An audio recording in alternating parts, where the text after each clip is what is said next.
Gracias, Ana Carolina, por esta presentación.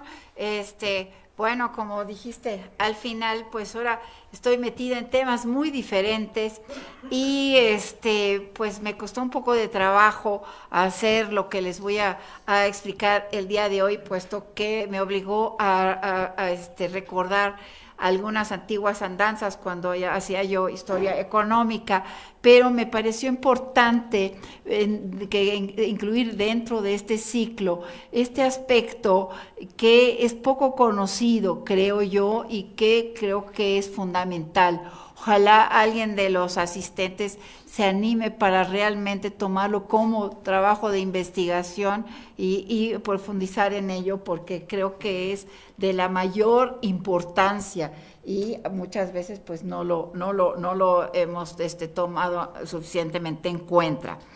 Realmente el encuentro entre los dos mundos tuvo implicaciones demográficas y ambientales de gran envergadura que influyeron poderosamente en la conformación de la Nueva España y determinaron pues muchas de las características de entonces que tuvo la Nueva España, pero que también todavía pues persisten hoy día en nuestra sociedad hasta la actualidad.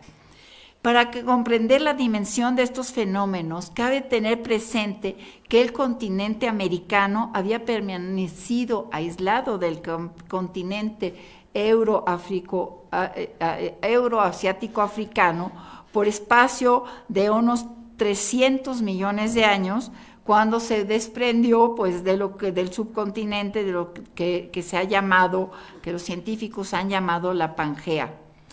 Esto implicó en términos evolutivos que las variedades vegetales y animales que se desarrollaron de manera independiente.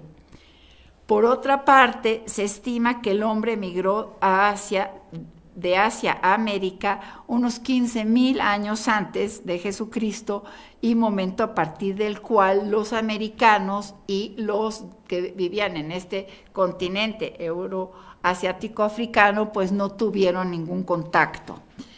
Con la llegada desde Europa, África y Asia a América de personas, así como de numerosas especies vegetales y animales, algunas de ellas introducidas voluntariamente y otras de manera fortuita, ¿no? Como las ratas, las chinches, y otras especies que venían en los barcos y que claro que no las trajeron a propósito, y obviamente pues también las bacterias y los virus que tampoco trajeron voluntariamente, ¿no? Pero esta introducción de las especies alteró el equilibrio ecológico de muchos ecosistemas, lo que implicó la reproducción desmedida de ciertas especies a costa de la disminución o la desaparición de otras.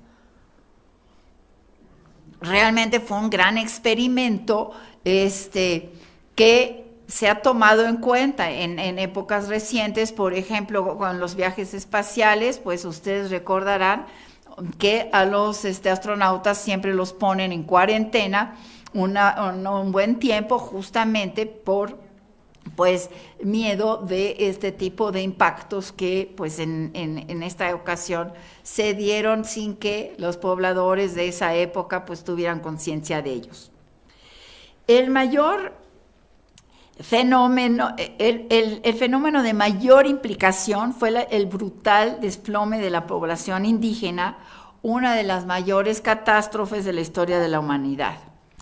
A la llegada de los españoles, Mesoamérica era una zona densamente poblada, aunque no es posible determinar con exactitud cuántos habitantes tenía, puesto que no tenemos censos, pero de acuerdo con las estimaciones realizadas, por ejemplo, por los historiadores demógrafos Woodrow Bora, Leslie Bird Simpson y Sherburne Cook, que yo creo que son de los más confiables y los más serios, que hicieron en base a las matrículas de tributo, ¿verdad? Tomando en cuenta que un tributario más o menos correspondía a 3 o 4 individuos, puesto que obviamente en las matrículas de tributo solo están registrados los hombres que tenían obligación de tributar, pues llegaron a la conclusión de que al momento del contacto en Mesoamérica, ¿no?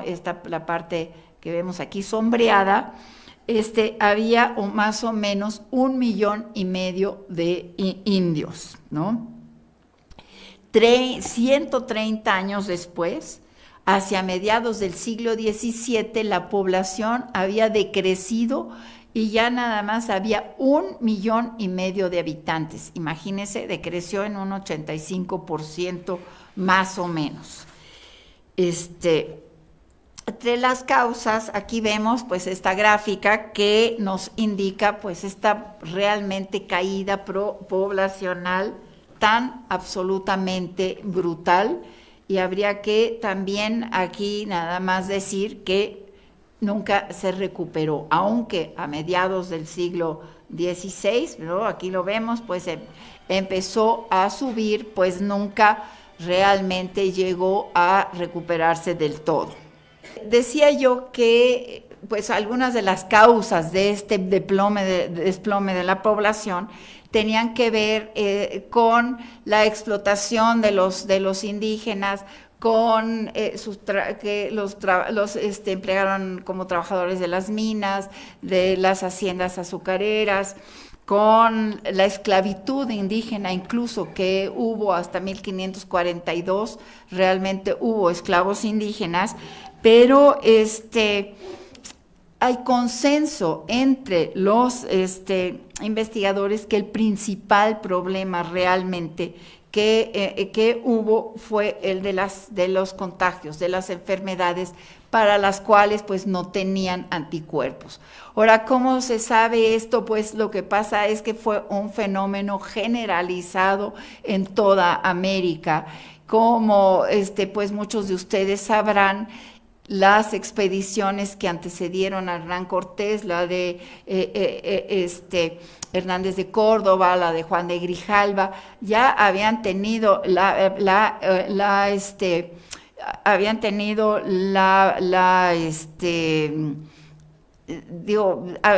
habían sido o se habían realizado con la finalidad de capturar indígenas aquí del continente para llevarlos a las islas, a las Antillas, porque allí ya se había exterminado prácticamente la población. Y bueno, si nosotros vemos hoy día la conformación de los habitantes de Cuba, de Dominicana, etcétera, pues van a ver ustedes que realmente no hay esta parte indígena, sino que hay blancos y hay negros, ¿verdad? Porque prácticamente todos fueron después traídos, ya sea de África o de Europa. Y entonces, como realmente fue un problema que se dio en todo el continente, pues esto entonces podemos ver que también en lugares donde la explotación fue menos gravosa, pues el fenómeno fue el mismo. Realmente debe haber sido una cosa tremenda, ¿no? Motolinía, por ejemplo, explica que algunos enfermos, porque hubo épocas en que realmente se hicieron epidemias en donde el problema llegó a ser pues muy muy fuerte. Por ejemplo, en 1545 a 1547 o en 1576, 1580, realmente pues murieron cientos de miles de personas, y Motolinía dice que no había quien atendiera a los enfermos, que algunos enfermos se murieron realmente de hambre, porque no había quien les llevara comida. Y también nos dice que pues no había quien enterrar a los muertos, que entonces muchas veces lo que hicieron, que las mismas casas de los indios las derribaron arriba de los cuerpos, y que entonces las casas les sirvieron de tumbas. En 1542, con las leyes nuevas, la corona tomó cartas en el asunto respecto a este problema y pues tal vez no por razones humanitarias, sino que más bien por razones prácticas, ¿verdad? Que tierras sin quien las trabaje pues no servían de nada, y realmente hicieron una legislación en la cual se prohibía la sobreexplotación de los indios y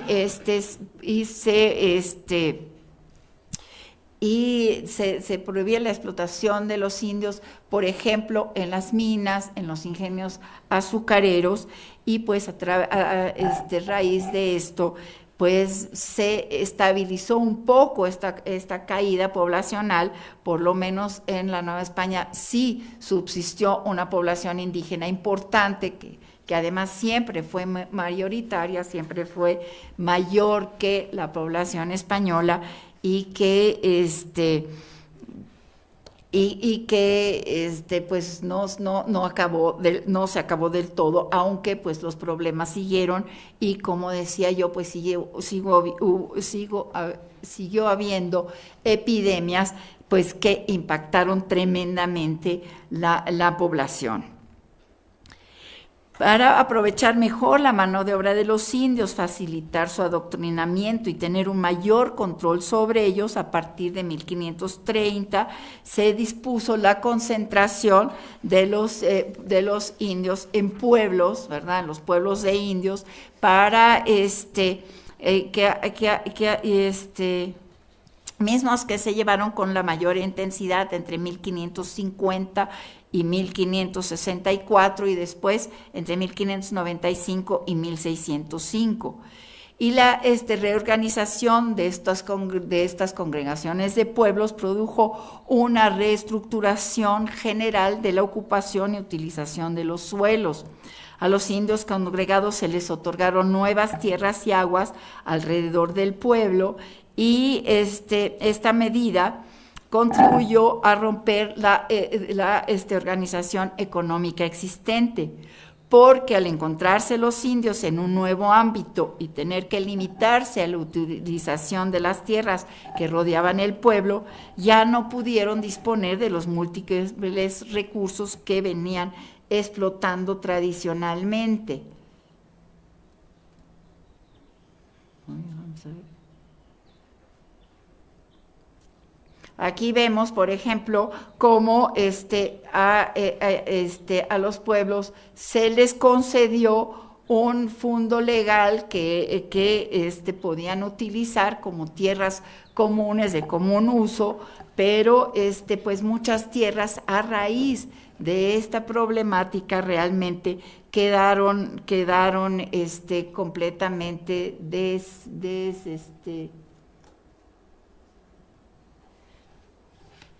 Para asegurar las posibilidades de subsistencia de las comunidades y protegerlas en contra de la expansión territorial de los agricultores y ganaderos, en 1567 se les concedió el derecho legal sobre las tierras, aguas, montes y demás recursos naturales que estaban incluidos en un área de 500 varas, aquí la que tenemos, a partir de su centro normalmente se medía desde la iglesia, y a este espacio vital se le llamó fundo legal.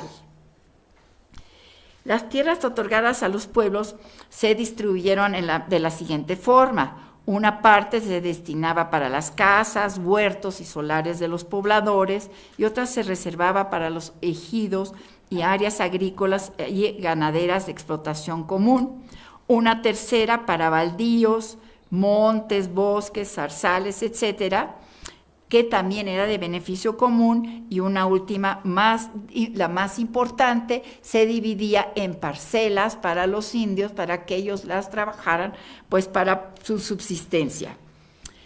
Desde luego que también la población blanca resultó afectada con la disminución de la población indígena, puesto que no había suficiente comida, había escaseaban los combustibles, el vestido, la recaudación de los tributos, pues desde luego disminuyó, y tampoco había suficientes trabajadores para las minas, para la construcción, las viviendas, etcétera.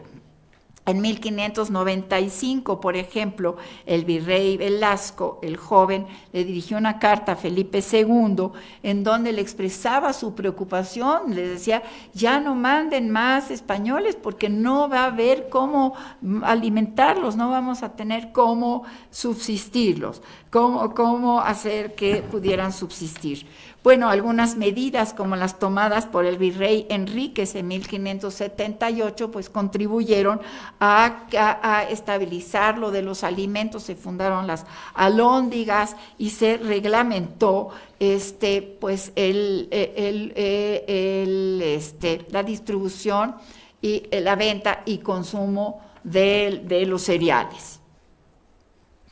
La inmigración de europeos muestra una curva demográfica completamente diferente a los de los indios, ya que obedece a un crecimiento sostenido, como podemos ver en esta gráfica.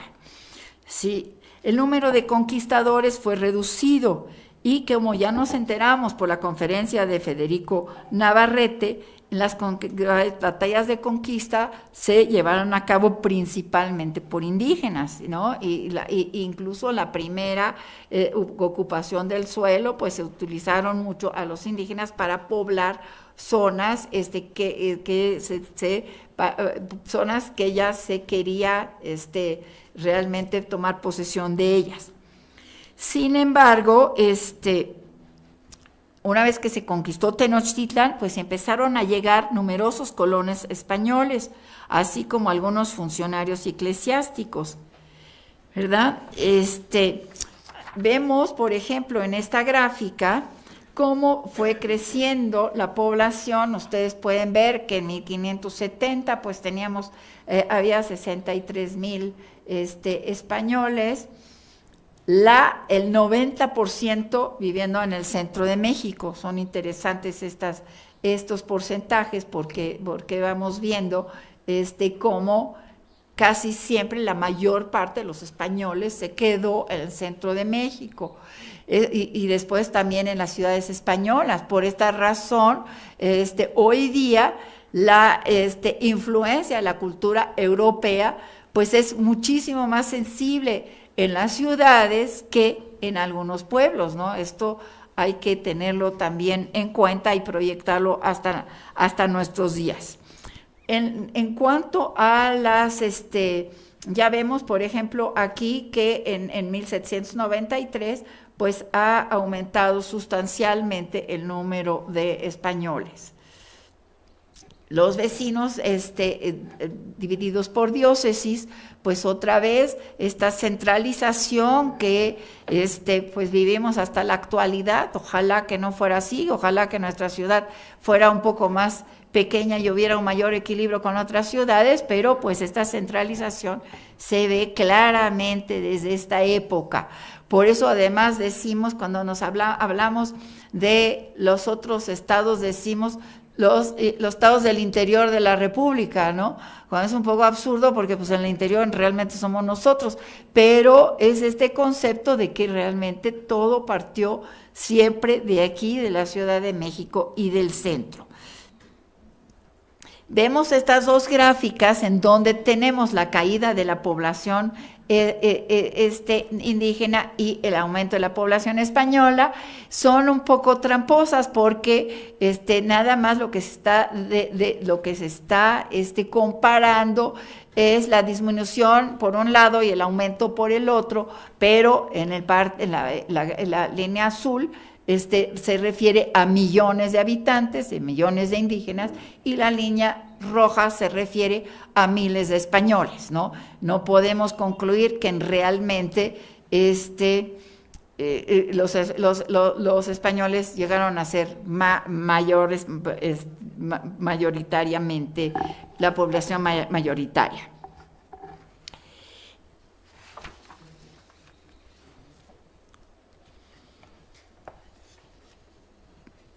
Ahora, el crecimiento poblacional de los blancos fue crucial para el desarrollo del naciente reino americano, como detallaré más adelante.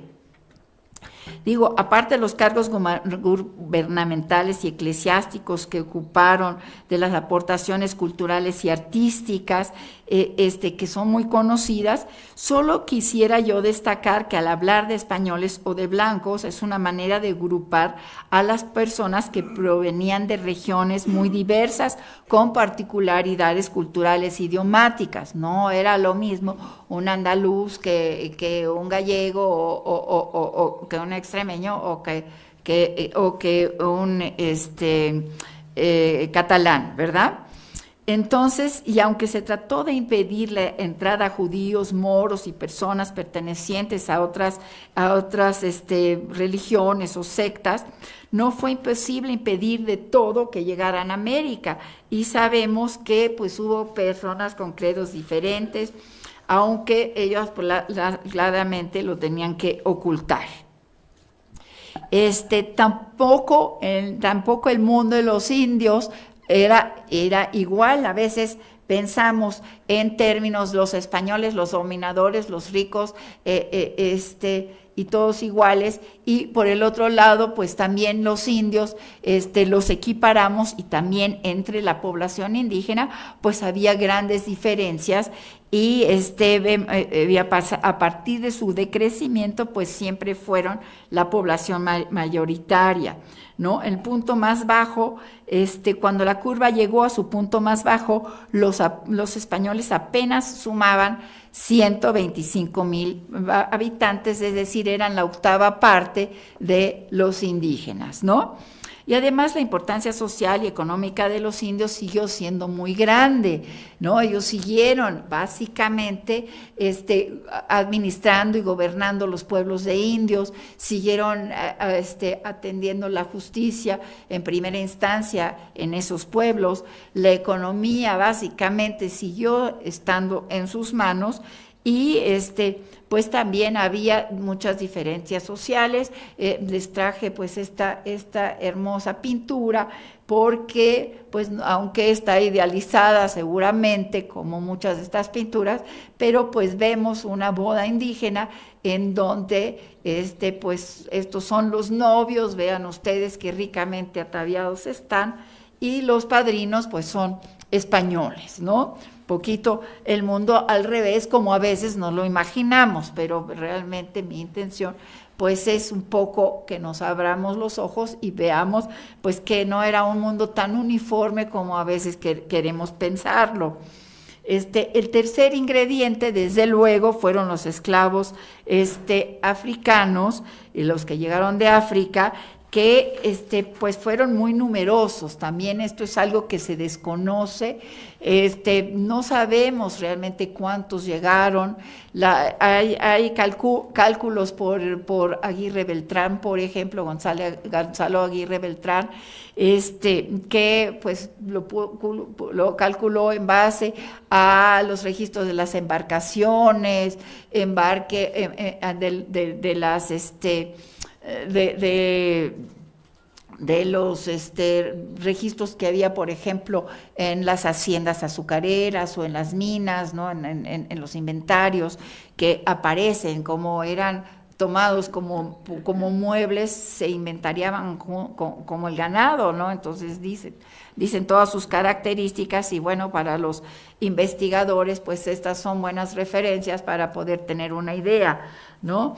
Los esclavos provenían principalmente de la franja occidental de África, de países como Angola, Congo, Ghana, Costa de Marfil, Mauritania y Guinea, y los esclavistas, tratantes de esclavos, siempre procuraron mezclarlos, ¿no? Esto para evitar que se juntaran, que se pudieran comunicar, que se organizaran para poder huir o rebelarse. Entonces trataban siempre de mezclarlos, y pues esta es una de las razones por las cuales los elementos africanos no están tan presentes en nuestra cultura. Sí los hay, pero no están tan presentes porque normalmente los africanos pues se entendieron en castellano y adaptaron la cultura española, puesto que estaban pues aislados de otras personas, pues de sus mismas razas, de sus mismas lenguas, de sus mismos orígenes. Al principio, como decía yo, había esclavos indígenas y entonces no fue necesario introducir los negros, pero a partir de 1542, cuando se prohíbe precisamente que se utilice indios, dentro del ingenio azucareros, podían estar en los trabajos de campo, y etcétera, de las haciendas azucareras, pero ya no podían estar dentro de los ingenios ni dentro de las minas. Entonces, a partir de ese momento, realmente se incrementa enormemente el número de africanos que llegan realmente a la Nueva España. Si vemos las cifras de Aguirre Beltrán, pues parece que incluso que en algún momento llegaron más negros que españoles. Yo lo pondría un poco en duda porque las cifras que da él para los españoles pues no casan con las que dan Bora y Simpson, etcétera, de la población española. Pero pues de todas formas, si ustedes ven ya hacia la tercera, la cuarta, iniciando el último tercio del siglo XVI, pues ya tenemos 18.500 habitantes africanos, pues en esta gráfica que procede del libro de Aguirre Beltrán. El incremento aquí vemos en 1646, pues ya contamos con 35,000 habitantes. Por ejemplo, en 1553, don Luis de Velasco informó a Felipe II que habían pasado más de 20,000 habitantes de 1,000 esclavos africanos a la Nueva España.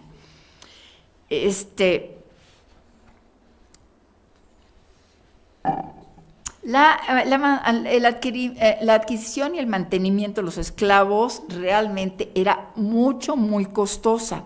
Imagínense ustedes, por ejemplo, a mediados del siglo XVII, un hombre adulto costaba alrededor de entre 200 y 300 pesos, ¿no? Si realmente tenía ya alguna preparación, como ser maestro de azúcar, por ejemplo, que era el principal que trabajaba en los ingenios azucareros, podía llegar a costar hasta 300, 350 pesos. Claro está que estuviera en la mejor edad, que era entre los 18 y los 25 años, ¿no?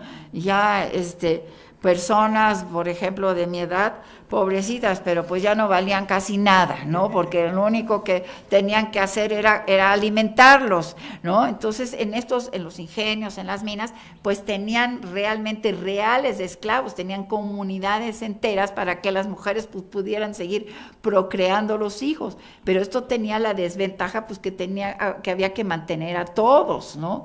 Y entonces, ¿quiénes eran? Les decía yo que 300 pesos era algo muy caro, un caballo podía costar 3 pesos, ¿no? Y fíjense, 300 pesos era lo que se daba de dotes en los conventos de monjas, y se suponía que con la inversión de esa cantidad, la monja iba a vivir para toda su vida, ¿no? Entonces, imagínense lo que realmente eran 300 pesos. Había quienes realmente se endeudaban por toda su vida para poder pagarle la dote a la hija que pudiera ingresar al convento. Entonces, esto significó que no eran rentables, además era muy vulnerable, era una, digamos, fuerza de trabajo muy vulnerable, porque, pues sí, claro, muchas veces lograban escaparse, ¿no? ¿Y quiénes eran los que se escapaban? Pues los que más valían, pues los más chavos, diríamos hoy día, ¿no? Eran los que se escapaban, pues eran los más fuertes, los que tenían más energía, los que daban más rebeldía. Una persona ya grande, pues no se iba a escapar. Entonces, a lo mejor una persona que tuviera esclavos, pues se quedaba con los menos productivos y los tenía que mantenerlos. Eso sí, ¿no? Eran de su propiedad, pero había dos cosas que podía hacer con ellos prácticamente lo que quisiera, pero tenía dos obligaciones. Una era mantenerlos y otra que pudiera tener educación religiosa. Eso era de cajón. Entonces los podían, dado que tenía estas dificultades, la esclavitud, pues ya a partir de mediados del siglo XVIII ya no se introdujeron esclavos negros, ya con la recuperación de la población y sobre todo de población mestiza y mulata, pues ya había suficiente disponibilidad de trabajadores y era mucho mejor contratar un asalariado que el día que ya no le funciona a uno, pues lo despide uno y no tiene uno ya mayor obligación con él que en el caso de los esclavos. Bueno, pues todo este panorama demográfico pues llevó realmente a un mestizaje pues muy importante que se da desde el siglo XVI, desde la llegada de los españoles. Hay que pensar que cada uno de los grupos, de los diferentes grupos, pues está interesado en buscar pareja en otros grupos. En el caso de los españoles, la mayoría de los inmigrantes que llegaron eran hombres. Entonces, forzosamente, pues algunos lograban pescar a una chica criolla, ¿verdad?, con la que se podía casar, pero pues la mayoría tenía que buscar pareja entre las indias o las negras, ¿no? Voy a pasar una serie de estas obras de castas, ¿verdad?, que a mí me encantan, son realmente un deleite desde el punto de vista estético, preciosas, ¿no? Entonces, pues vemos aquí al español y la negra con los mestizos, claro, idealizado, ¿no? Yo recientemente hice toda un análisis de un cuerpo muy importante de obras de castas, de un libro de Ilona Katsev, que se los recomiendo mucho, se llama Las castas de México, algo así.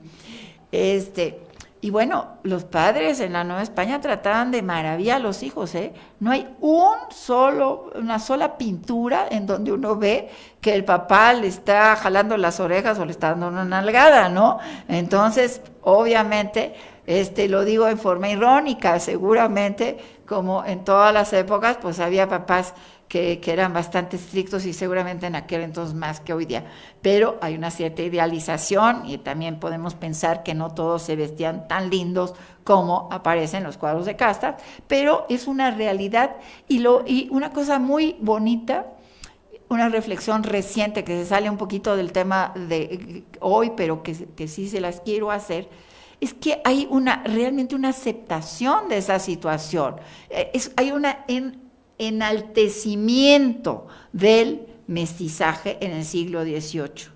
Eso es algo muy lindo y que creo que es algo que también podemos recuperar nosotros, sentirnos bien, ¿no?, de ser una población múltiple, mestiza. Yo creo que esto es algo lindo, ¿no? Pues, ahora, los españoles, decía yo, pues se veían obligados a tener familia con las indias. Los africanos siempre trataron de tener hijos con personas que no fueran esclavas, ¿no? Porque el hijo de vientre esclavo era esclavo. Es decir, los hombres esclavos pues preferían tener hijos con indias. A veces tal vez los que vivían en los reales no podían porque los encerraban en la noche, etcétera. Pero, por ejemplo, en las ciudades había muchos esclavos que eran esclavos domésticos, ¿no? Se ocupaban en las casas, como pues, sirvientes domésticos, ¿sí? Y entonces pues ellos sí tenían la posibilidad de tener tal vez una casa, de tener una mujer india, y las mujeres pues trataban muchas veces de seducir a hombres blancos, y ya para que una vez que nacieran los hijos pues tuvieran entonces la posibilidad de que el padre los comprara y los liberara de la esclavitud. Pero vean ustedes nada más estas maravillosas pinturas, ¿no? Y bueno, por los indios, claro, como eran mayoría, pues se habrán casado principalmente con indios, pero pues ante este derrumbe demográfico, yo me puse a pensar, pues a lo mejor algunos, también después, los sobrevivientes de estas catástrofes, trataban de buscar pareja entre los otros grupos, porque así podían asegurar pues que la mujer y los hijos subsistieran, o que el esposo y los hijos subsistieran, porque la lección que tomaron ante estos derrumbes poblacionales, pues era que los otros grupos étnicos pues tenían mejores condiciones para soportar las enfermedades. Bueno, acá maravilloso maravillosa pintura de castas, que aquí en esta esquina hay algo muy chistoso que no hay en las otras pinturas de castas. Dice, de español con española, ¿qué creen que es el resultado? Española, ahí dice española, porque los españoles no se llamaban a sí mismos criollos, se llamaban españoles criollos. Y esta es una prueba, ¿no? Bueno, tenemos muchas, de que ellos a sí mismos no se llamaban criollos. Digo, criollo quiere decir criado en el lugar, entonces criollo era también el ganado, era criollo, y bueno, pues también los africanos eran también los esclavos eran criollos. Un esclavo criollo era un esclavo que se había criado en una casa o en un real, etcétera, ¿no? Entonces tenemos pues todas estas variedades de el resultado, digamos, de estos problemas demográficos, pues que dio como resultado pues una población muy pues heterogénea, muy mestiza, lo cual es una riqueza biológica, ¿no? Esto los zootecnistas me darán la razón. Es una riqueza biológica cuando, por ejemplo, a los animales los cruzan siempre en un grupo pequeño, pues empieza a haber problemas biológicos con ellos, y pues lo mismo sucede con los humanos. De esta manera pues se va fortaleciendo, pero además es una enorme riqueza cultural, de lo cual no voy a hablar hoy día porque no es mi tema, pero pues digo, se los digo para que lo veamos así, como una riqueza, no como algo que de alguna manera no aceptamos absolutamente del todo. Bueno, el otro problema del que les voy a hablar hoy día es del impacto ambiental de este encuentro de los dos mundos, ¿no? En el momento que realmente llegan los primeros españoles aquí a este territorio que hoy es México, ¿no?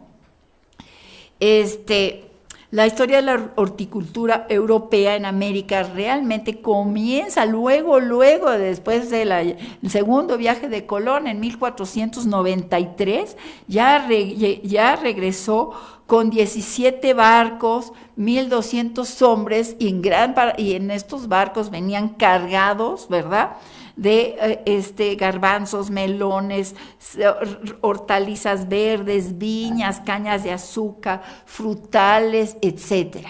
Claro que los españoles siempre trataron de tener en América pues aquellas cosas a las que estaban acostumbrados en Europa. Y a partir de este momento y en sucesivos viajes pues llevaron no nada más Colón, obviamente, todos los españoles durante los 28 años que antecedió la colonización de las Antillas, que antecedió la colonización de Nueva España, realmente llevaron pues muchísimas variedades vegetales y animales a las Antillas. Ahí prosperaron muchas y se aclimataron muchas. En general podría uno decir que tal vez fue más benéfico para el ganado, que se reprodujo muy bien también ahí en las Antillas. Y en cuanto a las variedades vegetales, por ejemplo, no se dieron bien ni tres cosas fundamentales para los españoles: el trigo, la vid y el olivo. Pelas, no se dieron bien allá porque, bueno, lo sabemos, porque estas variedades vienen de climas mediterráneos, se dan bien en climas mediterráneos, pero en las Antillas, que hace muchísimo calor, pues el clima no era el apropiado, ¿no?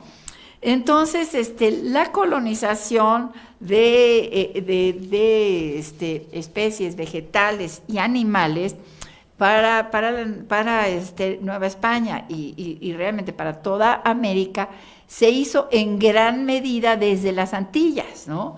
Que claro que era mucho más fácil traer vacas o puercos, etcétera, desde las Antillas, ¿no? Aquí a Nueva España y después a Sudamérica también, que tener que traerlo desde España.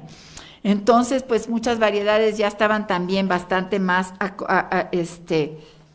acostumbrados a los climas americanos, ¿no? Aunque en Mesoamérica se encontraron muchos nichos climáticos propicios realmente para toda la variedad de plantas, porque casi en México se da casi todo, salvo variedades que tienen que estar, las raíces tienen que estar congeladas, por ejemplo, los cerezos, por eso no se dan, o los tulipanes, las flores no se dan tampoco nada más en invernadero, porque los mantienen las raíces bajo hielo, pero salvo eso, pues realmente casi todas las variedades se pueden dar aquí en la Nueva España. Pero por alguna razón que todavía no me queda a mí completamente clara, aunque a lo mejor hay nuevos estudios al respecto, tanto el olivo como la vid no se fomentó en la Nueva España. Sí hubo grandes plantíos de olivos y vid en Sudamérica, ¿no? Desde ahí empieza la tradición vitivinícola que hay, por ejemplo, en Chile, ¿no? Pero en la Nueva España, no sé si fueron por medidas restrictivas de la corona, que eso es lo que yo había leído hace algunos años, o si también tal vez los climas, sí había una cierta política monopólica de la corona. Por ejemplo, siempre se trató de fomentar la industria azucarera en Cuba y frenarla en Nueva España, pero en este caso, por ejemplo, no lo lograron. La producción azucarera en Nueva España pues fue de todas maneras muy importante. Pero en realidad lo que fue el mayor impacto ambiental fue la introducción de mamíferos domésticos: vacas, caballos, cerdos, asnos, mulas, cabras y borregos, ¿sí? Los colonizadores españoles pues los trajeron para, como decía yo, pues tener, además de alimento, cebo y cueros, ¿verdad? Y además para tener animales de montura, animales de tracción y animales de carga, ¿no? Todo esto como bien sabemos, de lo que se carecía pues en Mesoamérica antes de la llegada de los españoles, ¿no? Según Narciso Barrera Barzols, fue en Veracruz donde arribaron las primeras reses de la Nueva España. El primero que parece que las introdujo fue un señor que se llamaba Gregorio de Villalobos. Estas primeros pues se convirtieron en los ancestros de los hatos que después pues poblaron las regiones del centro y el norte de la Nueva España. Durante los inicios de la vida colonial, como era costumbre en España, los pastos, y dentro de los cuales también se incluían todos los terrenos baldíos, eran de uso común. Así se usaba en la Edad Media en España, ¿sí? Esto quiere decir que el ganado podía usarlos como pastizales libremente, e incluso, y que los dueños de esos terrenos pues no lo podían evitar, ¿no? Se metían cuando ya se había cultivado un terreno, por ejemplo, de trigo, se podían meter a comerse los rastrojos, estaba permitido, ¿sí? Entonces, al principio también esta práctica del uso común de las tierras de pastoreo, pues se introdujo en la Nueva España. Esto tuvo varias consecuencias, y la más severa fue la reproducción desmedida e incontrolada del ganado, ¿sí? Gracias a la disponibilidad de pastos vírgenes, de las tierras de cultivo abandonadas por los indígenas que se murieron, que dejaron muchas parcelas libres, ¿sí? Bueno, el ganado se multiplicó de una manera completamente desmedida y desordenada. Conformaban hatos, ¿verdad?, que andaban silvestres por los campos y claro, pues se comían lo que encontraban. Esto dio, el crecimiento de los animales fue inversamente proporcional al derrumbe demográfico de los indios, ¿sí? Con base en las cifras de Simpson, hacia 1620, en el centro de la Nueva España, había alrededor de 1.300.000 reses y 8 millones de borregos, es decir, mucho más cabezas de ganado que indios, ¿no? Y bueno, en general que población. Es una locura, debe haber sido una verdadera locura, ¿no? Vamos, en términos de 100 años, ¿no? Se reprodujo tan estrepitosamente, que, pues sí,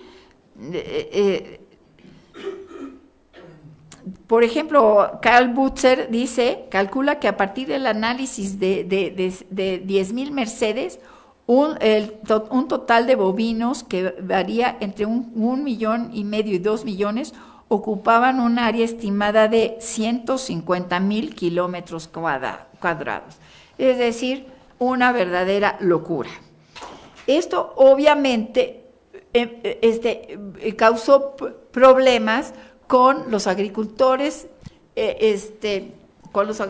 españoles, que ya empezaron a obtener bastante pronto, de esto voy a hablar en un momento, parcelas para tener labores agrícolas, y también pues con los indígenas, con los campos de cultivo de los indios. Este mapa, ¿verdad?, por ejemplo, que se refiere al pueblo de San Lorenzo, Sinacantepec, en Ixtlahuaca, está, aquí vemos esta cerca, ¿no? Tuvieron que construir una cerca para evitar que los ganados se metieran a sus milpas. Estas son las milpas, ¿no? Realmente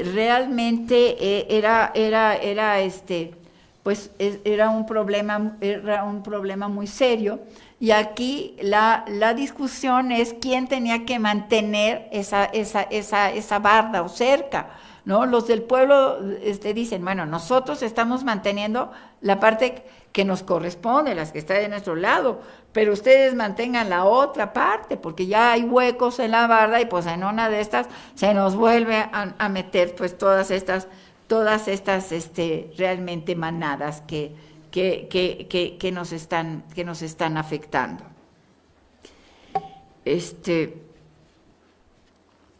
Y otra de las secuelas del pastoreo libre y de la desmedida reproducción del ganado fue que muchos estancieros se apoderaron ilegalmente de las tierras donde pastaban sus rebaños, ¿no?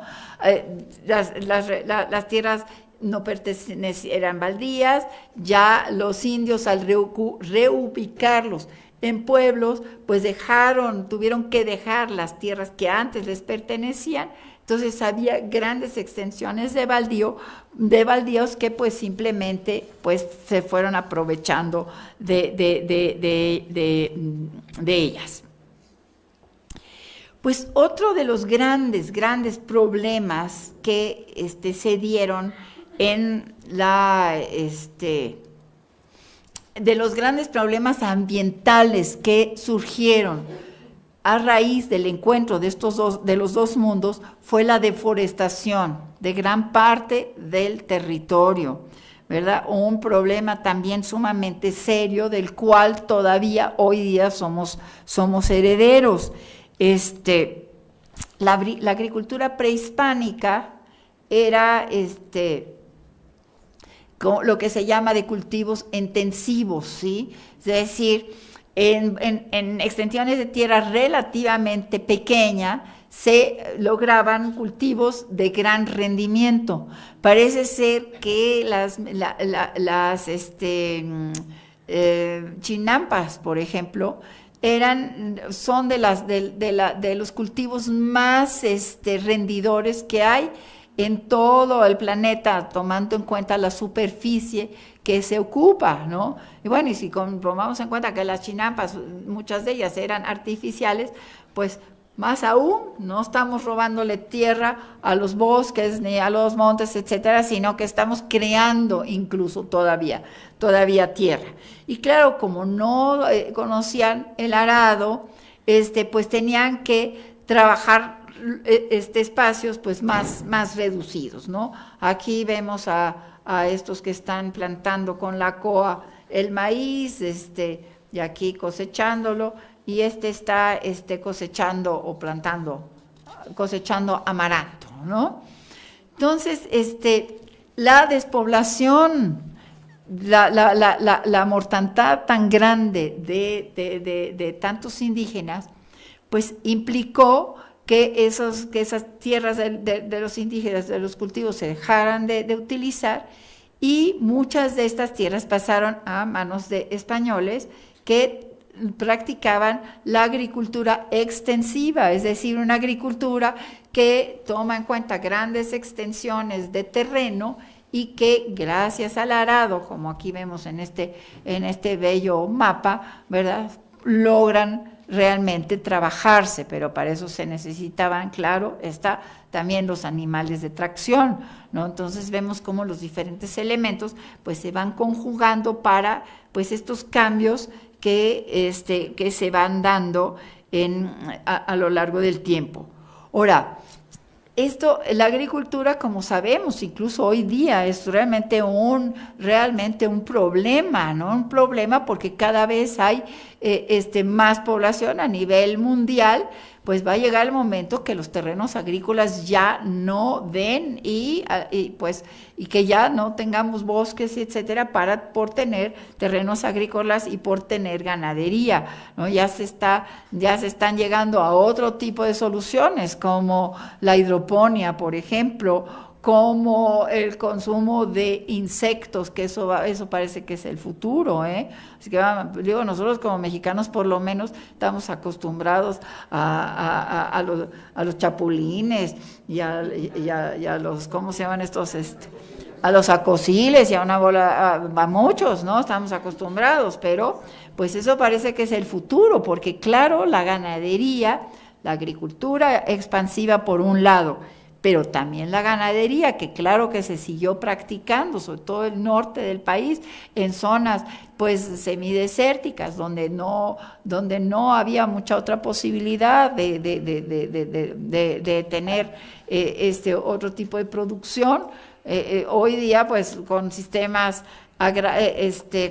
hidráulicos muy sofisticados, pues sí, incluso por ejemplo en Israel, pues el desierto se ha logrado hacer productivo, pero pues en aquella época sí sucedió eso también. El Bajío primero fue un área ganadera, pero después, ya en el siglo XVIII, hicieron obras hidráulicas importantes y lo convirtieron en zonas agrícolas y expulsaron el ganado pues hacia las costas y hacia el norte.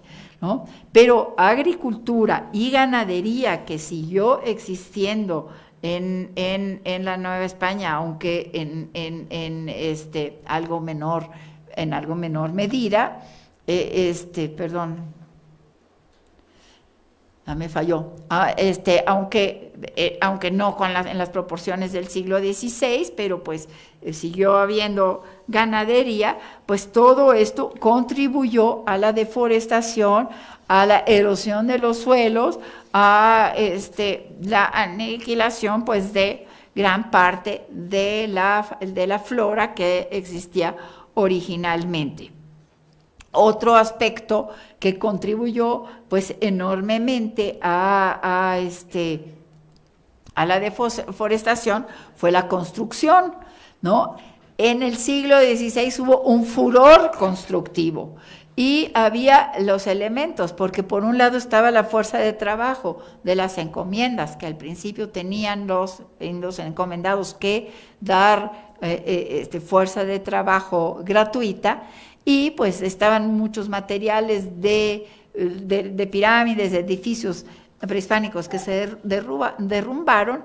Entonces la construcción pues tuvo un auge tremendo, ¿no? Piensen ustedes en todos en todas las los conventos que se construyeron, las iglesias, los edificios públicos, las casas de españoles, incluso los pueblos de los indios, aunque en forma más modesta, pues también tenían su palacio administrativo, su iglesia. Pues mucho de esto todavía afortunadamente existe hoy día y lo podemos todavía admirar, ¿no? Entonces ustedes me van a decir, pues yo estaba yo hablando de la madera y ahora les estoy hablando pues de las piedras. Sí, pero es que en la construcción también intervenía muchísima madera en los cimientos, en los techumbres.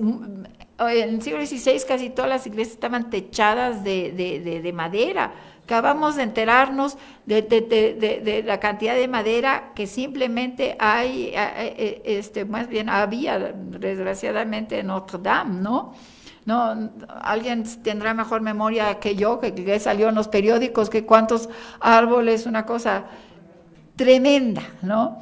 Bueno, pues aquí fue lo mismo, ¿no?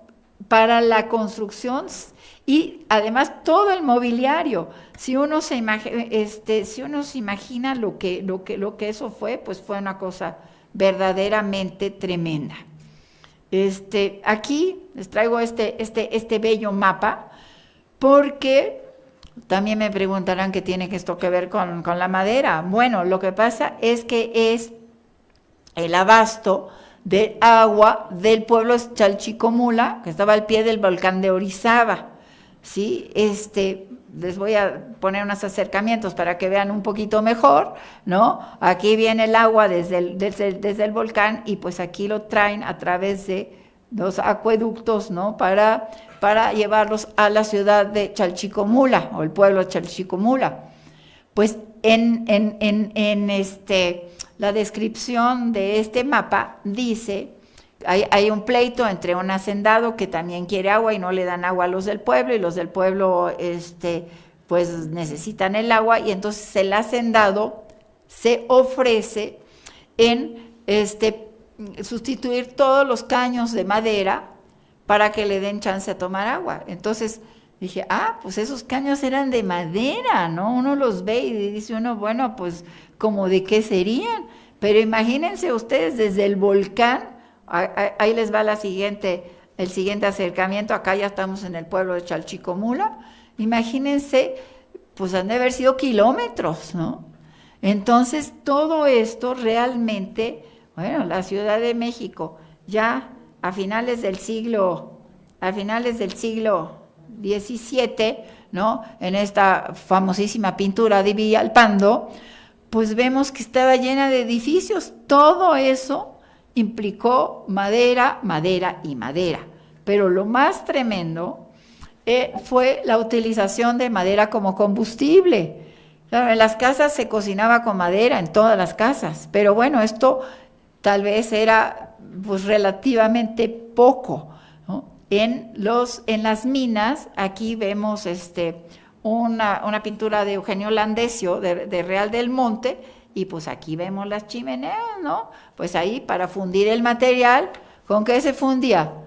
Pues con madera, ¿no?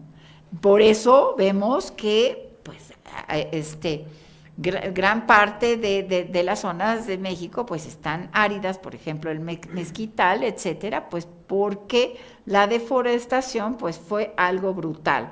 Los ingenios azucareros, miren, este ingenio de Colón, también otra pintura de Eugenio Landesio. Aquí están las chimeneas, él no las pintó en acción, pero las chimeneas estaban en acción todos los días del año, eso se los puedo asegurar. Entonces, pues todo esto, un trapiche, ¿no? Aquí la fuerza motriz eran animales, pero ustedes ven que el techo es de madera, que las vigas son de madera, que toda la estructura es de madera, etcétera, etcétera, etcétera. Pues una triste vista de Zacatecas, sí, de los alrededores, pues que vean ustedes cómo está esto, ¿no? Y si vamos hoy día, pues sí, vemos Cerros Pelones, porque, claro está, la deforestación, pues sí, fue un problema, pues muy, muy serio, que, pues, lamentablemente, pues vino con pues, este encuentro de los dos mundos. Y claro está, pues, tuvo que haber una reorganización total, pues de toda una redistribución de las tierras, ¿verdad? Y pues también la introducción de nuevos cultivos, como por ejemplo el trigo, como por ejemplo el azúcar, pues también trajo cambios ecológicos y climáticos que pues influyeron en distintas zonas.